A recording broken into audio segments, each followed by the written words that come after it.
Jacob Levinrad. He's an internet entrepreneur.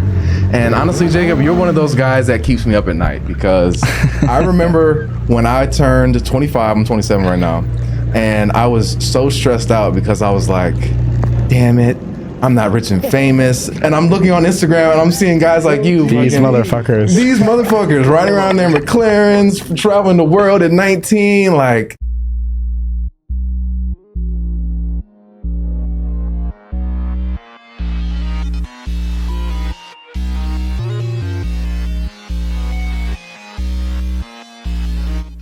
My friends, welcome back to the Smoky Mirror Podcast, where we dive deep into the creative minds that are shaping our culture and inspiring us all.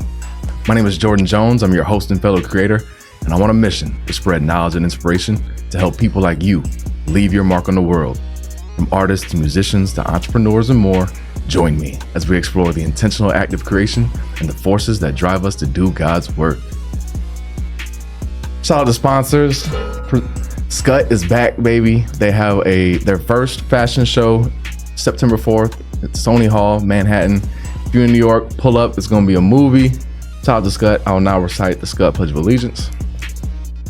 I pledge allegiance to the emblem of the United Scut of the world, and to the Scut for which it stands, one nation, under Scut, indivisible, with liberty, justice, and Scut for all. Again, that's www.scut.shop.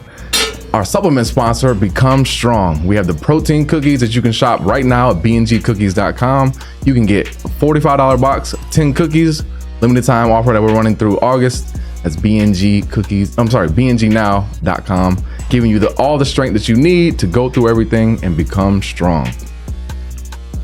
Now, for my guest, Jacob Levinrad. He's an internet entrepreneur. And honestly, Jacob, you're one of those guys that keeps me up at night because I remember when I turned 25, I'm 27 right now, and I was so stressed out because I was like, damn it, I'm not rich and famous. Nobody knows me. I'm 25 years old. What am I doing with my life? This is before the podcast. And I'm looking on Instagram and I'm seeing guys like you. These motherfuckers riding around their McLarens, traveling the world at 19. Like, that shit was stressing me out. But at the same time, I was like, it kind of gave me a little bit of motivation to get in my bag and be a little more creative. But I was like, man, I got to stop comparing myself to these dudes. No, it doesn't make sense. I have the same, also, I see the same exact thing. And thank you so much for having me too. I'm excited to be here. Yeah.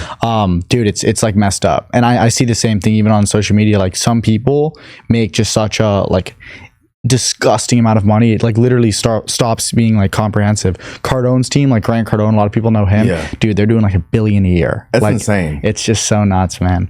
And it's a crazy world we live in. It really is. And honestly, I think it's great. What I love most about it is that it shows what's possible. And so when you see that things that are possible for other people, it's possible for you too. And 100%. That gives me so much hope for the next generation because there's so much more ways you can make a lifestyle, make a living instead of just getting a job. You can be an internet entrepreneur. So I really want to just start from the beginning. How did you get this idea?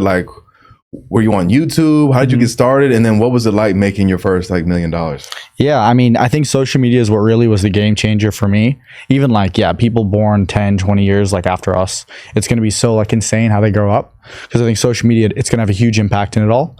But for me, it was really, seeing it online. I think the average jobs people get funneled into post-college, and I'm kind of pro-college, even though I left 10th grade. I think college is sick. You just get funneled into just such low paying, not slave, but it feels like slavery. Exactly. As a person who's worked in it, it gets intense. It sucks. And I even hear, because I hear stories of some people I hire, and I try to be as far away from that as possible. Because I know if I'm paying someone $2K a month, they're just going to be depressed. No one's living off $2K a month.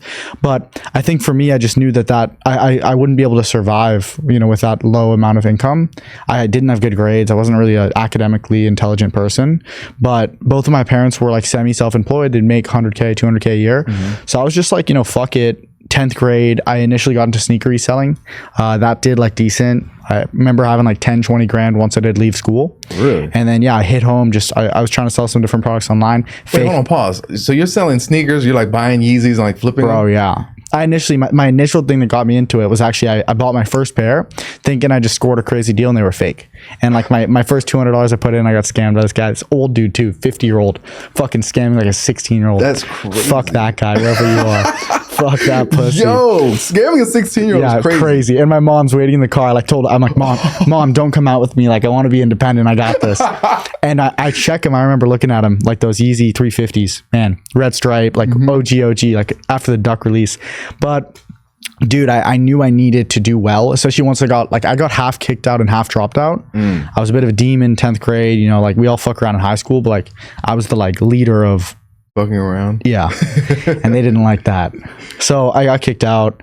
I left. I kind of, they were kicking me out in 2 weeks. I was during my first final. I'm like, why the fuck am I here? Because you're already making money at that point. Well, I had like decent money. I knew how to make money with sneaker reselling, which I think was the big thing. Like, even if you're not making money, if you're confident you can, that's a huge peace of mind. And that's what it was for me. And then I never looked back. I actually was just speaking to my mother about it a few days ago, how crazy it is. Like, it's been 6 years, and how just now I meet like so many friends. A lot of my friends are late 20s, mid 20s. And like, it's insane that a lot of them, like everyone pretty much I know finished high school, and a lot of them college.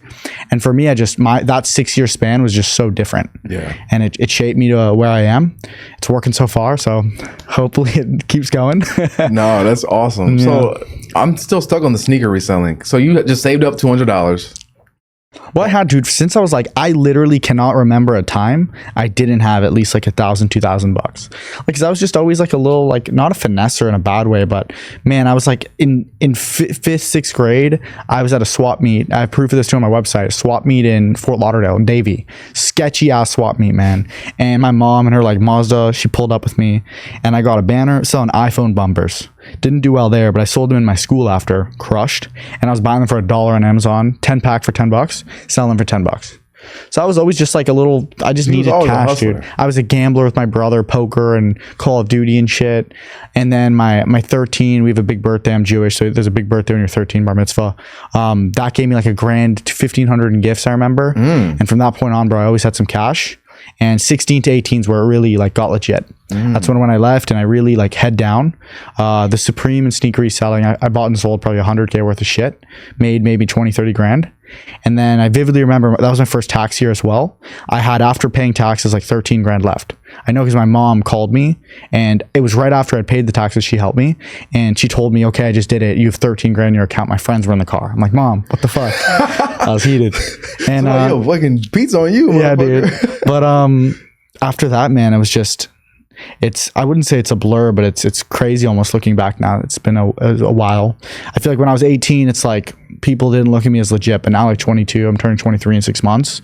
Like, it's a lot more like believable. And it's crazy. I still even don't fully like, sometimes I don't think about it enough, but I have, like what you said earlier, I love what you said. Like, there's those guys you see online that just like break your mind, man. It's like, what the fuck? And I have them too. I see them sometimes too. It's funny because it's like that shit gives me really good motivation, but that should also be stressing me out. It's like it's like a double. It makes you feel. That's what I think is so toxic too about social media, because it's also the highlights of their life. Yeah, like people see my life is so great, and I'm so transparent on like ups and downs. Man, like even the last like 4 months, she can even like borderline verify it. It's not something I think I need to lie about, but like every day, pretty much the last like 4 months, it's just pretty much like 10 to 12 hours a day, every day at my desk. Probably like once or twice a month, I'm like fucking off for a day or a half day on a boat or something. Right. But it's just like so much input to get this like set up, and still, dude, there's still so much like I have to fight for, you know? So let's go back. All right, we did the sneaker reselling. How much were you making at that time? And then when did you decide to switch to, like, where'd you go from there? Yeah, so it was after school. I'm like, okay, I need to do something else, because the sneaker reselling was good, but it died out.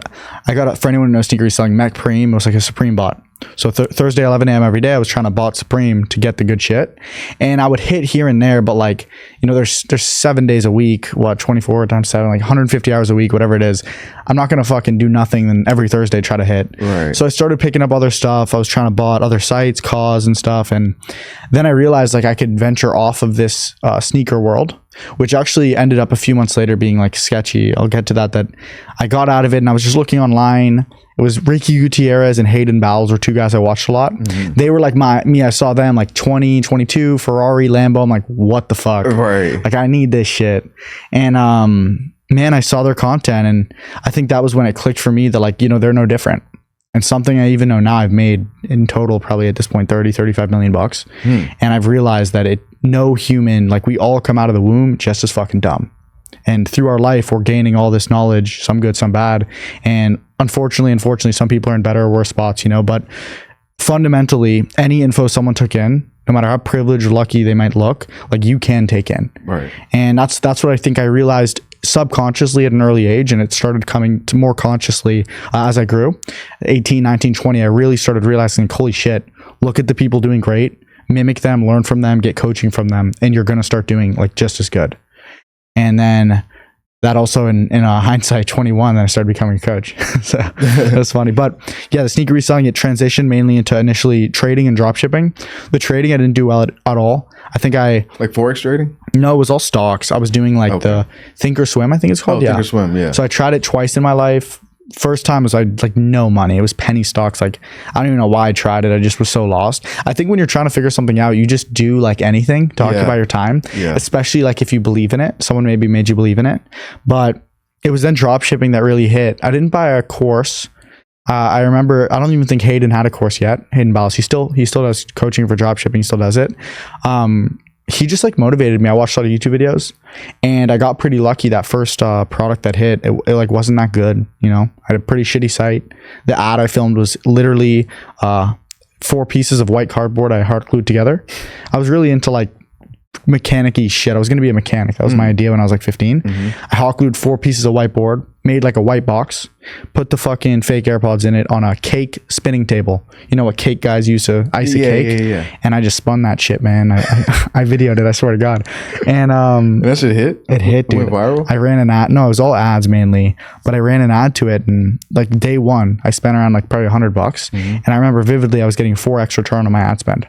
Damn. So it's like put 100 in, get 400 out. Wow. And just pay for product. So then you were like, all right, put $400 in. Then 250,000 in ad spend later, I made my first $1 million. Oh, fake AirPods. Yeah. And I got slapped for that shit. Apple. How much was you charging for them? I was charging 40. They were like vivid. I mean, I called them earpods. They were pink, black, green, and white. Those obviously aren't AirPods. Yeah, I mean, they looked exactly like they were fake AirPods 100%. I very hardcore know people knew it was fake. I didn't think it was unethical. It definitely was illegal. $40 isn't bad. Yeah, if they were solid. If he was charging to $130, then it's like, all right, bro. Oh no, yeah. 40 is smart. There were some guys back then that were charging $160. That was then I think borderline unethical, because then it's like people think they're AirPods. Yeah. At the same time, I'm 17, bro. Like I was so dumb at the time, and really hardcore got Apple. They slapped the shit out of me. They sent a cease and desist through a law company. They shut me down, made me like show them all my data, shut down the sites, and then that was like one chapter of my life closed. Did you have to pay him back? No, thank God, dude. If they would have, I was sketching out, but all they wanted was to see everything, and I think I wasn't a big enough fish, but they could have. I think the like legal standing for copyright like that, they could have asked for every dollar in revenue and fought for it. Wow. Yeah, which would have like, who knows? I definitely would not be where I am. You said you had like $1 million, right? Yeah. No, because I didn't have. I sold $1 million worth. Yeah, dude. I probably spent ads were probably 300-400K at end all be all, and then between processing fees, fulfillment, and everything, I probably took home like 50 to 100. Spent like 50 of it. Damn, imagine they're like, yeah, we need $900,000. Yeah, no, it would have killed me. I remember like I was 17 at the time, and they made me get in a Zoom with them. Yeah, and I really was like pleading, even initially in the Zoom. I like remember I only started growing like facial hair at like 20, but I remember, man, I tried looking so fucking young, dude. I like slicked back my hair here. I was like in my room, like sitting in my bed. Like I remember just vividly, like I need these guys to feel so much pity right now, and they did. I would have done the same thing. Like, please, bro, I'm sorry. Yeah. I just didn't want to go to school no more. I was tripping out. But yeah, then I another like vivid thought I remember is like right around 18, I had like 40-50 grand, and I didn't really know what I was gonna do. Then all my friends moved out, and I was like super depressing for me. All because like you grew up in your hometown, you had your hometown boys. Like imagine for a lot of people, I think like at least what they all did was everyone that goes to college, and like that's your path. But for me, that was probably the most like not depressed, so like just sad and lost I ever felt, because they all had this path and I didn't, and that was really sketchy for me. And I remember vividly they all left. I like cried at that night alone at like 9:30, and then the next day I was like, fuck this. Like I had like 40-50 grand, flew to LA, and I rented a Huracan in LA, and man, I'm living it up. This is right when I turned 18 about. Yeah. Got back, and I never even talked to my mom about it, but she just like, I pretty much moved out like slowly, where I was Airbnb every weekend in North Beach, Miami. I drive there. I got a Tesla Model 3, and then I started renting these places, and I was just like, fuck it, this is sick, and rented an apartment 6 months. And that was like the start of the real, like, almost like the more adult version of me, where I was then living alone, and I went really all in on business then, like following 12 months. So then where, after the drop shipping on the AirPods, where did you pivot to? Dude, honestly, for a bit, nothing. The Apple shutdown like fucked me up. Because that, dude, it's like, you know, you're about to fucking score a goal and then your Achilles breaks. Like you're right. I was out for 6 months, dude. And I was 17. I was like playing Fortnite and shit. My friends are also one of my biggest catalysts, I think, to why I didn't make more in that period, was because all of my friends made me feel like a king. Like, cause I had a Rolex, I bought an M235i used. So I'm like literally feeling like at 17, I felt like such a beast. Right. Also dropout. Like everyone's like, how did this work? How did you fucking my mom had friends who told her, and I overheard one conversation on a phone where the friend literally said how my mom was ruining my life and letting me stay out of school. Ruining your life? Yeah, because my mom like allowing me to stay out of school. Oh. Yeah, and I remember that. It didn't fuck either of us up, because I think my mom fully didn't care. She was like super cool with it, super heavy confidence in me. She's always had that, which is sick. Shout out moms. And then yeah, I remember just it was a crazy dynamic, man. Just all my friends in school and I wasn't. I didn't even realize how crazy it was then.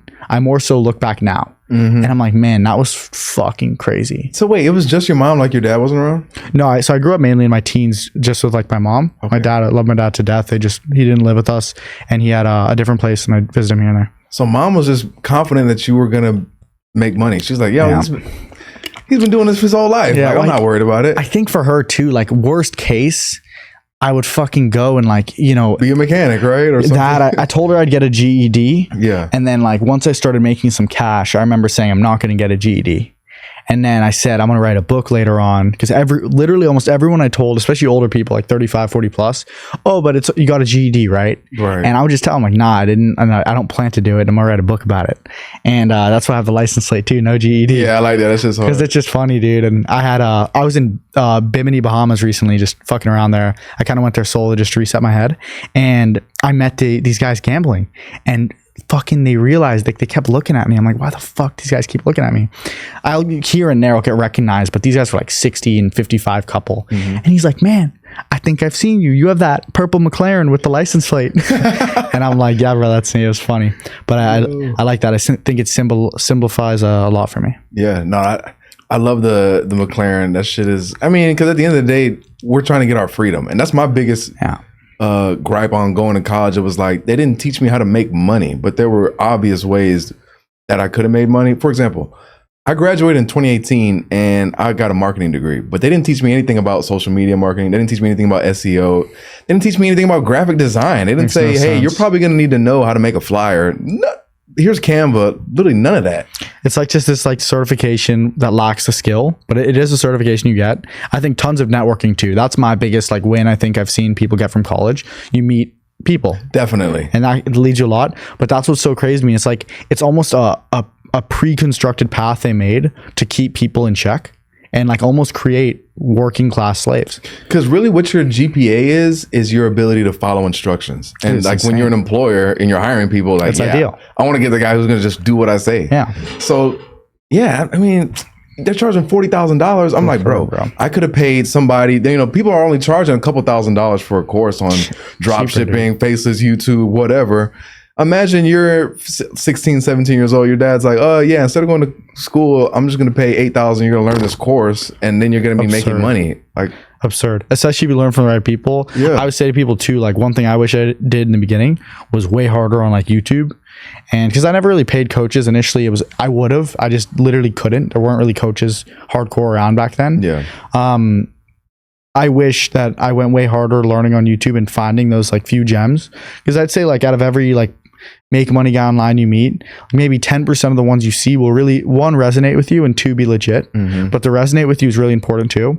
And man, like as you said, if you partner up with those guys and get their help, it is such a almost guarantee. It's like a lock. It's a guarantee. Yeah. And man, it's insane to me how many people I've had too that are in college dropping out or in college and hating it.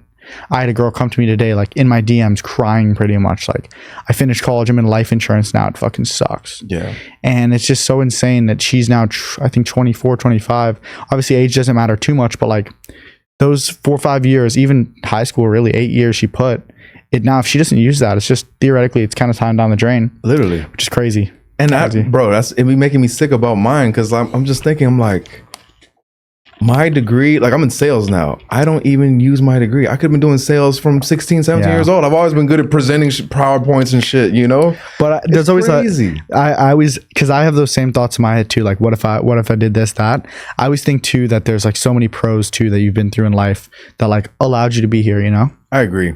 And you know, it's easy to get on and like bitch about, which like you said, so easy, dude. Things that haven't happened, but I've heard this, bro. I've heard. I just like to bring it up because it really, I mean, obviously, if I'm glad because I wouldn't be on the podcast if my life was somewhere different. You seem happy as fuck. I love doing the podcast. Even though I'm not making a lot of money right now, I love the podcast. Exactly. Justin knows I fuck with the podcast. Happiness is the number one currency. Exactly. But freedom comes with actual currency, like dollars. And so that's why I really, one of the biggest reasons I want to do the podcast is I want people to see there are a lot more ways besides just going to college and getting a job to make a lifestyle that makes you feel really fulfilled. 100%, dude. It's the idea of what's the word, of money being made. It's just the idea of there being any sort of transaction of value. That's like almost every time when that happens. Sometimes people want to trade value for value, but a lot of times people will trade value for either like time or value for currency, money. And what I've seen is like in any way, shape or form, when you start learning skills and can provide value that is ideally specialized, many people can't do it. It's guaranteed. Absolutely. Fuck it, like you don't fundamentally need a degree. Sales, sales, dude, like there's so many people who pay so well for a good sales rep, and that's what I've seen too. It's just so phenomenal. I had this 17-year-old kid, dude, he did like 14 grand in a day. Connor, dude, like this, I didn't even know he was really in the program. He barely hit me up, and then randomly he said like, yeah bro, I joined like 6 months ago. He did 14 grand a day, and anyone who hits 10k, I do a one-on-one with them, like a success call. And I'm talking to him like, man, you're 17 doing this. I'm like, holy shit, dude, like you're gonna make so much fucking money. Because at 17, if you feel a 10k a day, dude, like bro, that's nuts. At 25 it's game over, dude. Like that's nuts. That's what's so cool. But I always say, I have a close friend of mine who was in a really bad spot, and she's 26, and he was like, bro, like depressed, tough spot. Tried giving him a job, like he couldn't even, I gave him a good job, like probably pay him 10k a month, and he couldn't even do it. And I told him, and I realized that he needed to be able to resonate a story that he believed he could achieve, because I think in his head he had like given up and nothing was giving him hope that it could be fixed. And I showed him Grant Cardone actually is a very good story, I think, because dude, he was still pretty much not broke, but he had like sub 1 million at like 38. And it was really 25 to 38, 13 years he pretty much hustled. He didn't have much to show for it.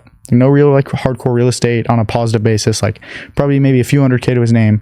38 to fucking now 60, guy went and made like a few $1 billion, specifically 55 to like 63. And in 25, he got pistol whipped, selling drugs, or someone fucking broke into his house, some shit, broke, his mom kicked him out. So man, there's just the Wendy's guy starts Wendy's or KFC at fucking 60. Exactly. Such crazy stories, bro. And it doesn't take long. I've seen some crazy success stories, and it does not take Noel, this 19-year-old dude, left college, joined my program, three months March to now. He just came down, had him fly to film some stuff with me. 50K a month net profit from TikTok shop. Wow. Crazy, bro. That's insane. Yeah. All right. Talk to me about when you really started getting like heavy into drop shipping. Yeah. I mean, the AirPods was like the teaser. Right. I tested a few products, and then the whole like Apple shit fucked me up. So here I am, I'm a depressed 17-year-old. I'm like, man, what do I do? Playing Fortnite, fucking around. I tried competitive Fortnite. So I had my downs. You raw. Yeah. Oh no, I was fire at Fortnite, bro. I was crazy. But I'm having my down, with all the ups that happen, I'm having that down. I didn't realize it, but like, dude, I wish someone told me, because I would have saved 7 months of my life. I wasn't about to be a fucking Fortnite player. I wasn't about to be a like crazy. I thought he was gonna be pro. I was like 12. You could have been a streamer, bro. You had I streamed. I streamed hard. Yeah. Oh, okay. That made me some cash too. I probably made like 10, 20K playing Fortnite. So it wasn't bad. That's lit. Yeah. I streamed hard because I was a crazy motherfucker, dude. I would go and find the celebrity players and like fuck with them. So especially the shitty ones. Like stream sniper type. Yeah. This one guy, Nick A30, like that was my biggest viral moment. I had like 4,000 viewers because I fucked with him a bit. And there was like a glitch in the game too. This balloon, like long story short, he died in like a gay way. And he came onto my stream and was like mad and typed, and his whole stream saw, dude, I gained tons of viewership. That night I made like $400 probably. But that's funny as hell. Dude, 18, I go to LA. The Huracan and going to LA really opened my mind up. I was born in Santa Monica too, so I don't know. There's a special place in my heart for LA. I really like it. I want to live there eventually. I haven't had the bandwidth to do it. I got home after that, and I pretty much. How'd you rent that at like 17 or 18? No, 18. Dude, this guy Rami, this fucking mutual friend I had, he just didn't give a shit. He would rent to anyone. You just needed insurance, dude. It wasn't a legit rental. It was like a friend. Somebody you knew. Yeah. So he told me like, if I got pulled over, don't say it's rental, say it's your friend's car. Yeah. Okay. And then that's what I think made it legal. But dude, I got home, I rented that place in Sunny Isles, and I remember vividly knowing the total lease amount was more money than I had. So I could pay the monthly. They approved me, but I remember it was $4,200 a month. I think 42 times 12 was 48,000, like $50,000. And I remember vividly, that wasn't as much money as I had, but I'm like, fuck it, I'll figure it out month to month. Like I'm chilling. Yeah. I knew I could pay like a few months, and my mom was the one who said like, you're totally good because you could pay 6 months. Like you'll make at least that much in 6 months. Yeah. I got out, and right when I moved in there, I remember all I thought about was I just need to figure out how to make more money. And I think I thought for like a week while I moved in, was like more chilling. And then it hit me that like I should just continue doing drop shipping. Like it worked. Right. And I did like pretty much between testing and shitty products as well as a few bigger stores. I probably did like $1.5 million between honestly a bunch of like, not in a bad way, but pump and dump stores, I say, where you like just run up a store like 100K, 200K, fulfill all the orders and kind of just, if it stops converting, stop it. I started my biggest brand to date that I've ever had, which was like in the fitness niche, sold like $2 million of this like blender. Wow. That profited well. So all of this combined was like getting me to having like a few 100K to my name. Although in that 6 month, I rented the apartment for, it was 6 months then extended, I believe, it was 6 months then I left. That first apartment that I went to in Sunny. And I went to Brickell 6 months in. So I was just like almost like finessing and just really like hustling, trying to do my thing with drop shipping. But it was very unstable. A lot of the stores wouldn't work. So I would like maybe go to like 50, 100K in revenue, but my profit would get so slim I'd stop. And then that was when, I could confidently make 10, 20K a month drop shipping. And by the time I was in Brickell, that was like, I remember vividly having 100K in my bank account. I hit that when I was like 19. That was a big turning point for me because I started feeling really financially safe. Yeah. And that was a really comforting feeling for me because my rent was for $44, I think, in Brickell, in Panorama. Sick. I got 81st floor in Panorama right in COVID. Oh, sick. Like, so I got a good deal. Crazy apartment, bro. And by the way, at this time in my life, like forget business, I had never been to a bar. I had never like really kissed a girl. I'm the most antisocial motherfucker ever. How old were you? Just 21? 19. Yeah. Yo, that's hilarious. So yeah, a year after I moved out, pretty much just on my second apartment, I stayed there for a total of 2 years. And it gets more simple. In that 2 year span, pretty much drop shipping, about a year into living in Brickell, when I was like 19, turning 20, started my agency. And I partnered up with one buddy, and eventually sold pretty much 90% of it to him. So wait, what was the agency? TikTok ads for companies. It was like a 2 year. I only got out of that end of 2023. Got it. But started that when I was like literally 19, probably right about when I turned 20. It was when I went to St. Bart's. It was 3 months after I turned 20. So 2022, like May of 2022. So when it really was kicking up. So wait, hold on. Are you good with were you good at video editing, like graphic design? Like when you say you're making these ads, you're shooting it with your iPhone? It wasn't even the filming. It was more so the button clicking of like launching, managing, and planning the ads. Targeting? Yeah, targeting. Like these businesses were so lost with ads. And at this point I had done so many drop shipping stores that some of these brands, like it was so easy because they were already making 20, 30, 40 grand a month. They didn't even have ads. I'm like, holy shit. Right. Like, I've been starting brands from zero with ads. Like that shit was so much more difficult. Yeah. And we were charging them like $3 to $5 grand per to start. So worst case, if they weren't down, we would just drop the price or build a deal. Right. Sold really well. My partner at the time, we initially started it. I had the majority. It was a good deal. Pros and cons to partnership. I learned from that relationship, but it was a net positive for sure. And then he did a lot of the selling. I did a lot of the fulfillment. Built a 15-person team at its peak. All I could say, we actually recently had a talk, and I can't go too far into numbers, but like our top month took me home like 200 grand. Wow. So that was like really peaking with income. And right around when I started my agency too, I got into social media hardcore. I really started trying to do coaching, and it was doing great. So I cover, like, if anyone too, if you guys want to see like proof for this in depth on my website, you could see I have photos too, like showing all the timestamps. But agency and then coaching plus dropshipping, bro, like crazy, bro. And I went from, at that point in my life, May of 2022, I'd probably only made, $2-3 million in revenue, profited maybe 600K, spent half of that.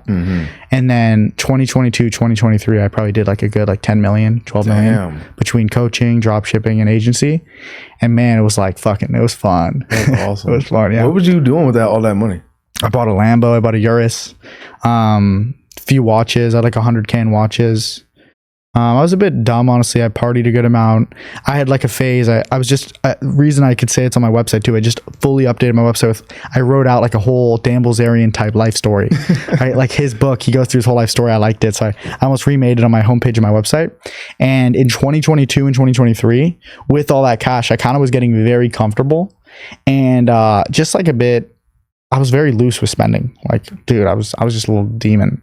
I'd gamble here and there. I went to the Bahamas in 2022 probably like 10 times. I'd gamble there. Probably go to Europe? Yeah, dude, I went to Europe. I spent 2 months in Europe, end of 2023. No, 2 months, end of 2022, and then another month, early 2023, I went to the Maldives. Like, I was a little demon, bro. And it really only hit me that I should really dial in, I think, with social media. When it was really like doing well, and there was just such good opportunities coming to me. Like, even the numbers were so crazy. I had a bit of a downturn. I got into crypto. That fucked me, actually. That was a big spender. Yeah.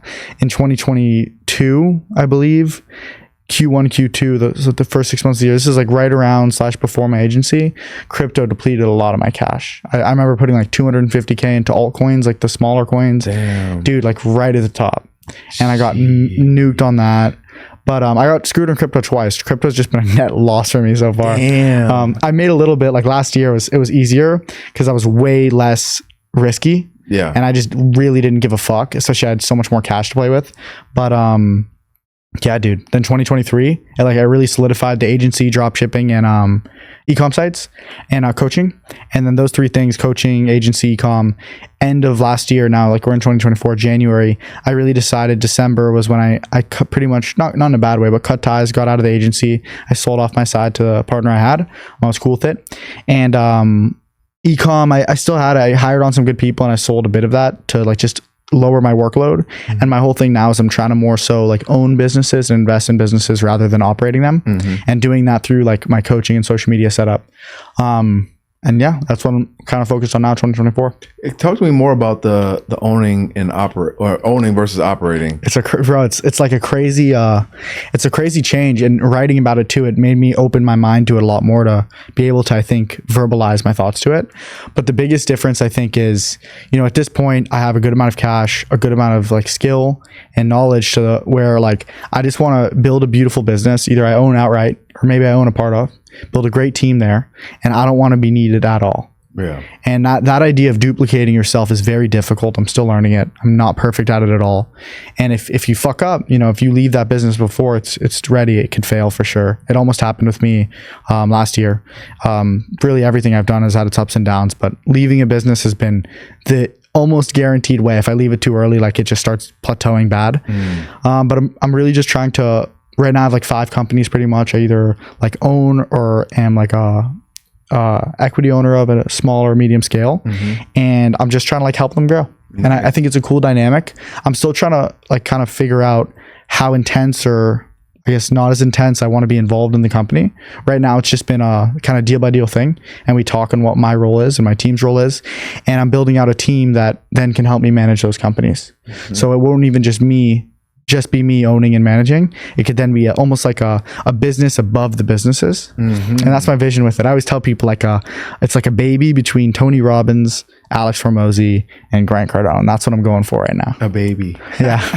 No, I like that. One thing I'm really just like kind of blown away about is like you have this really like business mindset that you had from a young age and it just keeps cultivating and evolving. Like, who are your mentors or people like in your life that you talk to on a daily basis? Or is this really just you're getting inspiration from like online? Because I know you talk about your mom. Like, is your mom a big like into business too, or like she got me into TikTok? She was like, don't be a bitch. I remember in the beginning. Yeah, she was like, just do it.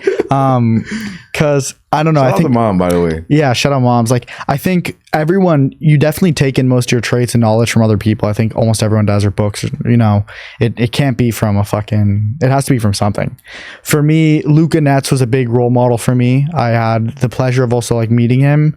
Bit of a unique relationship. I was at a fucking mastermind. Like 40 of these guys thought I was banning their Instagrams. And they all wanted to fuck me up. Wait, what? Why would they think you're banning their Instagram? Because there was a guy who at the time bought a coaching from me, one package I had. And basically I was on a Shopify store. This is right when I started coaching. So I was so dumb. Like I just had people DMing me. I just put on a Shopify site. All I knew was Shopify. I put $500 in like 1 hour call with me. And someone who bought it, his name was, I'm not going to say his name, but it was a name. And it was actually an alias. It was Ecom and then some weird like fucking name. For this example, Ecom Zebra. Okay. And somehow when you search, I think on Inspecting Element, somehow they figured out that he bought from me. So when they went and they said one of them searched my site, saw his name there, and the rumor spread. So one of the guys like, man, the person we know is banning, because the guy was DMing the guy he banned. Hey, I just banned you under Ecom Zebra. I'll bring you back for $1,000. Oh, so they were scamming. And then they thought I was Ecom Zebra because Ecom Zebra bought a call for me. I didn't even know who the fuck Ecom Zebra was because at this point I'd sold I had a $1 offer at the time. I'd sold thousands of shit on that store. Bro, but it sucked because they really thought it was me. Then I started like attacking them, like, what proof do you have? And the only proof was, we know this alias is in your code on your site, and he's the guy who DM'd us. I'm like, what the fuck? The big boss of the event was Luca Netz. This was like, everyone kind of like knew this guy was like the bigger boss, you know? Yeah. It's like if you're in a room with like fucking Trump, everyone's like, you know, this guy was like the fucking Trump in the circle. 40 guys, average age is 35. I'm the youngest dude there. For sure. Boca Raton. And I'm at this event. It was $100 for a ticket. Like, I don't know why they even fucking did it. What a waste of time, those guys. Who the fuck knows? They made like $4,000. 8 of them were like splitting it. Point is, they're all outside. One of the guys taps me on the shoulder. This big dude, bro. Like 6'3", 240. Damn. I'm fucking 19 at the time. I'm probably 5'11", fucking 120. Now I'm like 6'2", like 170, but I was fucking tinier, way tinier back then. Dude, they all like circled me literally, and the Luca Netz guy had an iced out AP at the time, and I remember he took it off and gave it to the guy to the left of him to hold. And I was like, why the fuck did you do that? He was gonna fucking sock me. Damn. And then I'm starting to like verbally fight these guys, and they all pretty much like want vengeance. And they can't prove it. Long story short, I tell the Luca guy, I'm like, if I was doing this, I'd be doing it to financially gain from it, right? He's like, yeah. All they were saying is, why the fuck would he come here? Why would he come here? All of them didn't understand why I would come here. I'm like, yeah, that's a good fucking point. And the Luca guy said, let's go to the corner of the backyard. I'll show you all of my bank accounts, everything I have, my Coinbase, da-da-da. If I'm making money from it, you'll see it. And I didn't want to do that with 40 guys looking at my money. Right. It's your fucking bread. But I was cool with the Luca guy. And he was like, that's a good point. He didn't even do that. But he pretty much was like the first person to be like, I think you're fucking innocent. And it was straight. The fact that you went, like, bro, it was crazy. Long story short, the guy felt so bad to Luca. He said, like, let's get dinner. I get his number. And then like 7 months later, I never texted him out of the blue. I texted him once. I'm like, yo, would you hop on a phone call? And he's like, bro, I'm like super busy. He's probably worth like 20, 30 M's. At the time, maybe like 5, 10. I don't know exactly. It's my ballpark. Probably a little more. Either or. He said, I can't. I'm like, what about for $1,000 for an hour? He's like, bet. I'm like, bet. That was a relationship. It was pretty much very transactional. Like, I wanted to pick his brain. I didn't want him to pick my brain. And I'd pay him $1,000. And he wouldn't ask me any questions. He'd just answer and be there as like a mentor. Did like 20, 30 calls with him probably. Last like 2 years. And he was huge. Super inspirational for me, as he did e-com, and then he did trading, and now he's running an NFT project he bought for 900 bands. Wow. And crushing with that. That's really great. I love that story because it shows the power of like investing in it's really investing in yourself. You're paying this guy $1,000, but like this is somebody who's doing things that you want to do. Yeah. So there's like a lot of people, especially when you're not making money, they're scared to do something like that. Yeah. Makes sense. Yeah, What's there to lose? Yeah. My thing is, dude, if I'm like fucking one of the biggest, because when I had the 100 bands, I didn't even get into this. When I had the 100 bands at 19, I remember that was the most I was ever afraid to lose my money. I remember thinking like, man, I never want to have zero. And I was so like I felt safe and financially secure, but the thought of going to zero like ached me. And I think it was probably like a year after that, the crypto fiasco really fucked me up too. But it was when I realized that you can't be afraid to go to zero. Yeah. And if you could fight that like worry and like almost debunk it, like, okay, if I went to zero, what would happen? I would have to figure out how to not be at zero, make more money and just save money. And then like you realize like, it wouldn't be the end of the world. Right. I'll say like, I mean, I'm fucking 22. I think I'll still proudly say it at 28. Maybe when I'm 45, 50, I'll say my brother instead of my parents, but I'd fucking go back to my parents, go with my brother. Now I'm at the point where, I mean, ideally it's very unlikely that would happen. Right. I'd have to really fuck shit up. But that's my perspective, dude. And it's just such a more freeing way to live life. Yeah. I've been stressed, and I think being stressed, man, that's like the worst, I mean, I didn't come up with this, but somebody said fear is false evidence appearing real. And I think that's the truest thing because most of the things that we're scared of are like just things we imagine, and they're not, in reality, it's not that bad. It's like if you've been making money your whole life, if you went to zero, what are you going to stop? No. Now I'm like, you're not going to know all the shit that you know. Like, I always say with the shit I know now, like I can get hired. I even tell some of my students, like even if they haven't made it yet, but they just did so much hard work. Like I'm like, bro, if you want to quit on this, I'll hire you for like $5, $6 a month, And that's the thing is, especially with where I think the world is taking us, your new fucking degree is going to be what you've done. Yeah. Like that's what I ask people. I'll ask them what they've done. I haven't asked for a degree a single time. I have a 34-year-old who just started on with me. Friggin' airline pilot. He got out of United Airlines and he's coming to me. He was doing an agency before. So what a world, bro. What a world. Crazy. Yeah, I mean, I think that's a better way to look at it too, especially when it comes to like building the kind of business that you're talking about.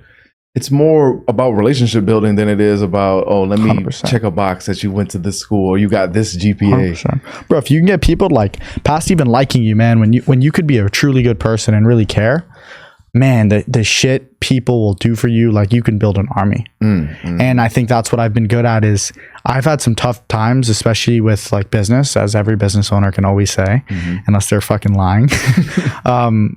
I've always really, I think, put my people first.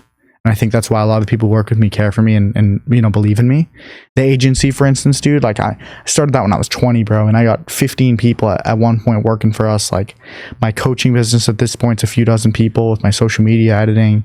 It's insane. And vision and that mission that you can get people on with you, it's so sick. I put in a text today to my team with an announcement I was doing that like if you could hold on to this rocket ship and not fall off, like we're flying.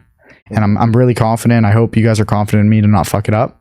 And if that goes great, this all 10X's, everyone will 10X with it. And man, when you get people on that vision with you, it's like, it's crazy. Facts. That's just getting me motivated. I'm like, shit, hire me. What the fuck? Bro, let's go. Hold up. Yeah, dude. That's nice. So, man, this is nice. You're only, 22 years old? 22, yeah. Wow. And I like what's so crazy, dude, and I've seen this to everyone because I've talked to like I today had 55-year-old student, and even he's saying like, man, I wish I was fucking I can't believe you're 22 doing all this shit. And I told him like a few weeks ago I spoke with someone like 65. So just know this dynamic, even like you're fucking young, we're like borderline the same age. Right. Every person ever, because I look at the 18-year-old and I'm like, man, how's he doing this shit at 18? Facts. And it'll never end. The one thing for sure we all know is like you got to start now. Right. Whatever it is you want to do, whatever it is you believe in, if you can start now, do it now, it's never going to be a bad move. Yeah. And I think that conceptualization will always be present. It's just there's so much bullshit in life that'll mask it that fucks you up. I think that's so true because if you just get started and put enough time into it, never fucks you. It's guaranteed. Yeah, guaranteed. Literally, dude. I started the podcast. I had my laptop and just a mic, like $100 Snowball Yeti mic that I got, and now we're in the fucking this raw ass studio. Like, It just Vibes, happens. dude. Sometimes it's not gonna happen overnight, but you just got to be committed to it. Yeah, bro. So you got to be really serious about what you want. Just think about like, what if I could, think about my life and not have any rules or never say no to whatever I want. What would it be? And I feel like a lot of people don't give themselves that freedom to just be like, 100%. how would I want my life to be? It's always what I feel like I need to do or what I think I'm worthy of. Because a lot of people, again, you learn these kind of like, oh, that's not for me. I'm built to have this kind of life. It's insane, bro. What's even crazier, like, I always thought McDonald's burger flippers made like $3,000 a month. I really did. And then I had, crazy enough, I was saying in a student call, because I use that example a lot. Like, y'all, like some of the students are like worried they can't get to $5,000 a month. I'm like, bro, a McDonald's worker is making 3 flipping burgers. You don't think you can make 5? Like, you're better than a McDonald's worker. And people are like, yeah, they're not making that much. Yeah. No, but then I realized I had someone who worked at McDonald's literally say take home after taxes and everything was like $400 a week. I'm like, fuck, bro. So it's insane. Exactly what you said, bro. Like $1,600 a month. Who's living off that, bro? I'd rather be fucking on the streets in South Beach fucking performing, like doing flips and shit, dude. Like fucking that shit. Yo, right? Know? Doing push-ups or something. So it's like, it's so crazy. And I think myself and some of these, there's way crazier examples, at least I've seen, that I'm like, how did they make so much money? And then you realize, I tell students all the time, like, you don't even have to think, because maybe you can't think, oh, like I could beat you. Just like every human can say they're at least a tenth of another human. I'll look people dead in the eye sometimes. I'll be like, you think you're at least as valuable as a tenth of me, right? Then like my right side of my torso, they're like, yeah. I'm like, okay, well then like you'll make like probably $2 million in the next 3 years. And then they're like, shit, that makes sense. And I think it's such a good analogy that like we're all the same. I was like, at 12, 13, 14 years old, we were all pretty much the same. All right. So it's like, it's really what we started taking in once we took life serious. And then it's just a lot of times you just have to reroute the info you're taking in. People, man, I'll with new students sometimes, and because I only have one real coaching offer, like I pretty much all in one mentor people, and I take in so many students sometimes and make them show me their screen time. Yeah. And bro, I have seen like the most like TikTok addicted humans I think on the planet. I've seen people like, bro, 10, 12 hours a day on TikTok one day. Damn. Bro, just think about that. 24 hours in a day, they sleep 7, 8, 12 hours screen time on just TikTok. No, that's crazy. It's insane, dude. And we all have a little bit of it in us. That's the scariest fucking part. I definitely scrolling on that shit. But that's why I'm looking at the government like, yo, like we need to regulate this type of shit. They're getting people hooked on that. I curse Steve Jobs every day. I'm like, fuck you, Steve Jobs. Get out of my head, dickhead. It's crazy, dude, because it's so addicting, and it's like kudos to TikTok and these social medias because what a good business. But man, it's scary. Yeah. And I think it's like I even posted a story today about it in some way. I remember saying like, to join my community, I was going to let people in for free that get the fuck off this app. Like literally. You're on stories, maybe on average, like 7 stories in, average viewer watching, got like 15K hits. Like hopefully I save 100 people on there doom scrolling. That's bad, dude. No, it is bad. That's why I had to reshape how I looked at social media, because I always thought TikTok kind of like you. How your mom was like, just get over it. I thought it was stupid. I'm like, I'm not about to be on here. Even when people say, oh, I looked on TikTok, I'm just like, really? Mm-hmm. But when you look at it as a business, it makes a lot more sense. Yeah. Same with Instagram and all this other stuff. Like, I was never really into like posting pictures, even though I like to take them. But then I was like, wait, if I want to grow a brand, if I want to do a podcast, I got to post shit. 100%. And so once I just changed the frame of it, sometimes it was cringe for me. Now it's not cringe anymore. So when things feel uncomfortable, it's all about reframing it. Yeah, really. Bro. The most uncomfortable things you fear, I think, are the biggest things to take on. Yeah, I agree. Will Smith, I know he said that. I was so afraid to go skydiving. I did it just because Will Smith in this video was like, the number one things you're afraid of in life, those are the things you have to take on. Yeah. And I love that. Skydiving is scary as fuck. I think that shit is true because it's like what if like your body, like who you are right now doesn't want to change. Like that's really what you're being so comfortable, dude. We're all animals. So like the things that scare you the most are the things that would change you the most. And that's why your body's like, no, fuck that. Yes, like, dude. Just be the same. You literally, it tells you shit. You're like, oh, maybe I should go to the gym. Nah, you're just a fat ass like your dad said. And subconsciously is like our animal instinct. It doesn't even conceptualize what money is. Like as long as you can afford food, shelter, and like sex, that's all you deep down intrinsically want as a human. Right. We were all fucking whatever, how many million years ago, apes. So it's crazy to think about that, those real things that you need. Like, I mean, unless you're fucking different, whatever, to each their own. But most people's definition of success isn't just food, shelter, and, water and sex. They want more than that. Right. Abundant, amazing life, a safe, financially secure life, and I think that's the craziest thing is people want it, but then you go out in the real world and there's just so much shit that's in your way. And that's why for me, even like on my phone, bro, I have the most I do like gray, the whole screen's black and white.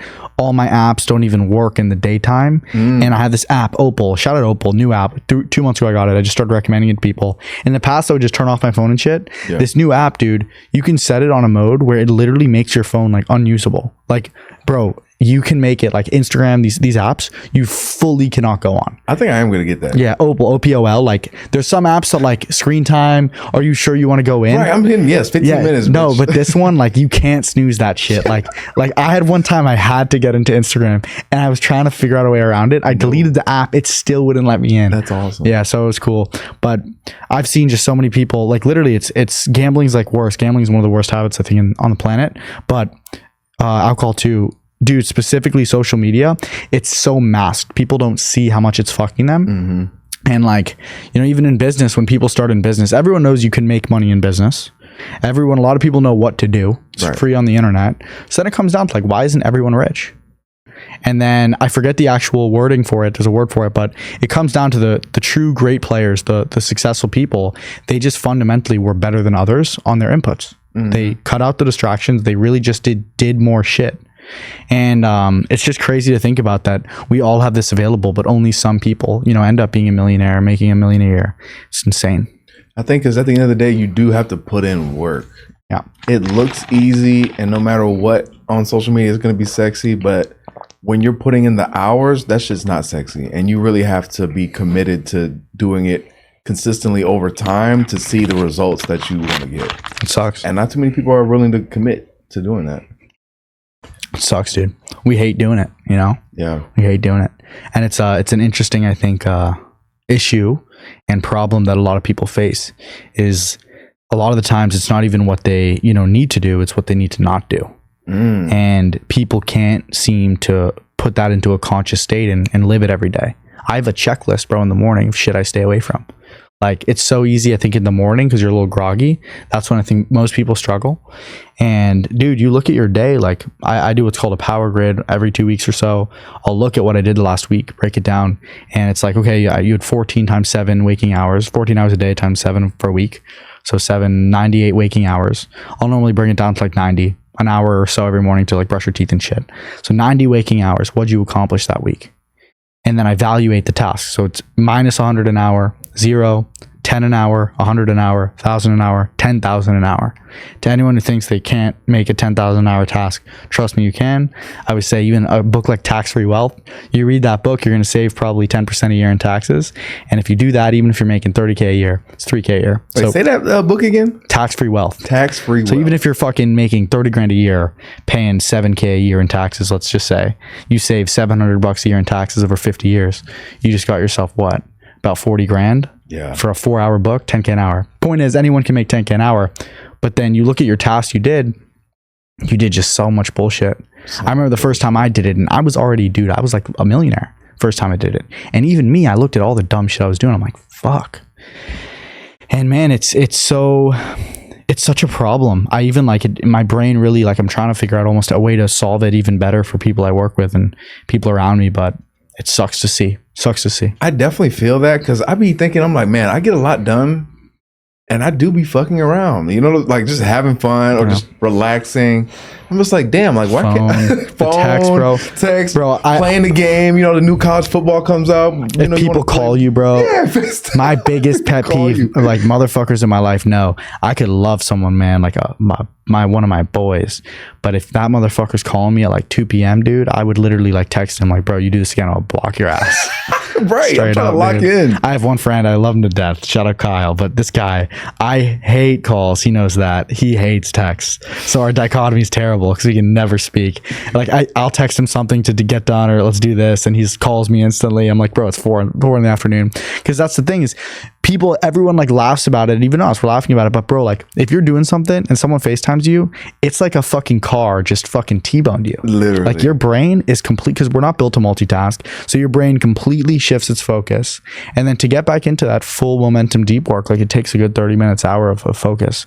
So yeah, man, it's almost like I can't think of the word for it where it's like not greater fool. It's you know, the best man wins. I'm fucking dying to know what the fucking word is, dude. Where it's, you know, the best man wins in the sense of we all have this opportunity, but there's just going to be a few people who, you know, like almost make it out. Yeah. And I really think it just comes down to we know what to do, but it's just so hard. And then, you know, at the end all be alls, we'll see who ends up, you know, the most successful.